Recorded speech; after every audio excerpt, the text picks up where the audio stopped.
Now, as we look at the Aggie softball lineup and the projections that we have one projection that I'd like to go with, and that was the first lineup of the fall.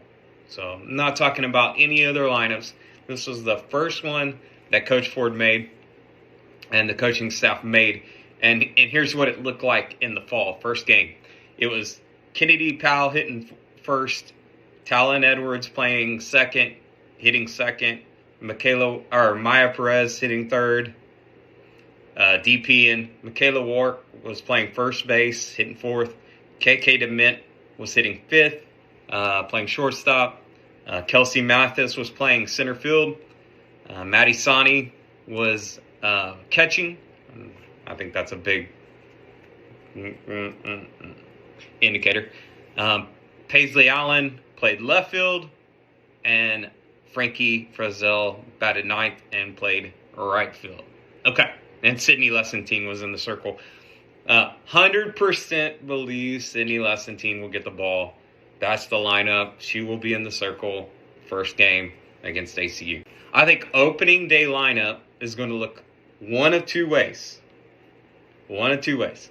My projection is this one, and then I'm going to bring it up with a caveat with an alternative play. But obviously, in the leadoff hole, you've got Kennedy Powell. That do it all from the left side. Power, punch, slap, drag, push bunt, everything. Speed, gamer, great on the base pad. So Kennedy Powell in the one hole. Here's the game changer. AK-47 will play left field, and she will hit in the two hole. And I think that's the big difference. AK's going to hit in the two hole. Maya's going to hit in the three hole. So you've got 300 hitters, those first three. Then you got Michaela Wark, like we talked about, coming healthy. Again, this is why I didn't care about the fall. She's going to be healthier this spring, this game, this first game. Her knees are going to be in better place than they were in the fall. It just happens. That's how the body works. She's stronger, more agile. So Michaela Wark, with her power to power, right-handed bat, she'll bat in the four hole. Talon Edwards now went from 2 to 5, and I think that she will provide protection for Michaela Wark and left-handed bat with all kinds of power. KK DeMint, I think, in this lineup projection, will hit 6th.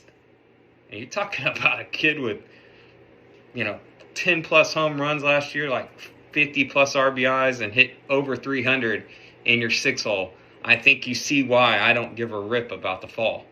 In the 7 hole, you follow her up, with Kelsey Mathis, who's got the same kind of, it's basically KK DeMint and Kelsey both can absolutely destroy softballs. And so then those two girls are sophomores. So, hey, let's follow it up with Maddie now in the 8 hole. And she crushes softballs.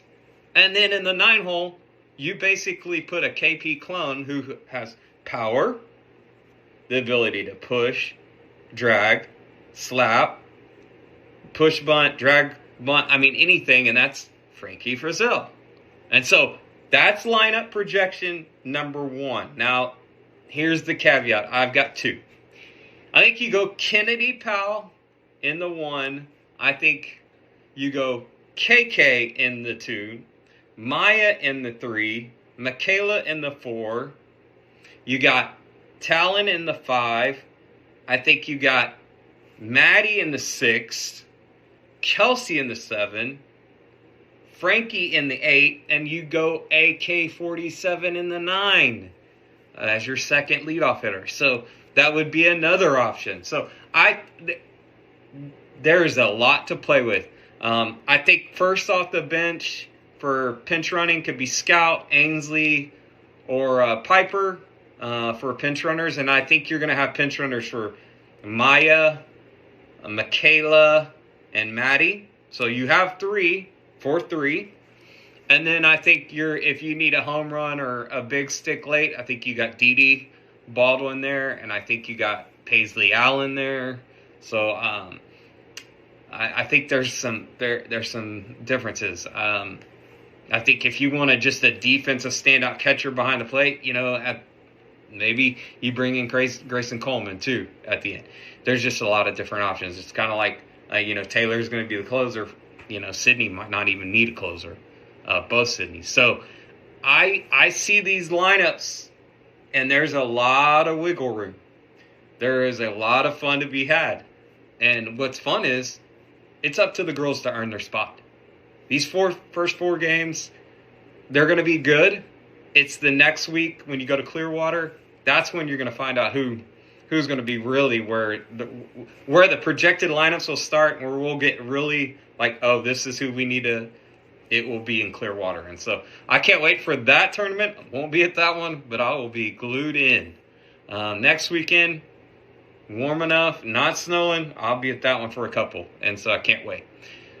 Hey, this has been your Aggie Softball Preview Offensive Edition, and it's been a long one. We've talked everything from infield, outfield, catchers, wild cards, lineups, and so hope you enjoy it. It's a long piece. Work your way through it. I'll probably put it in segments online, and thanks and gig 'em.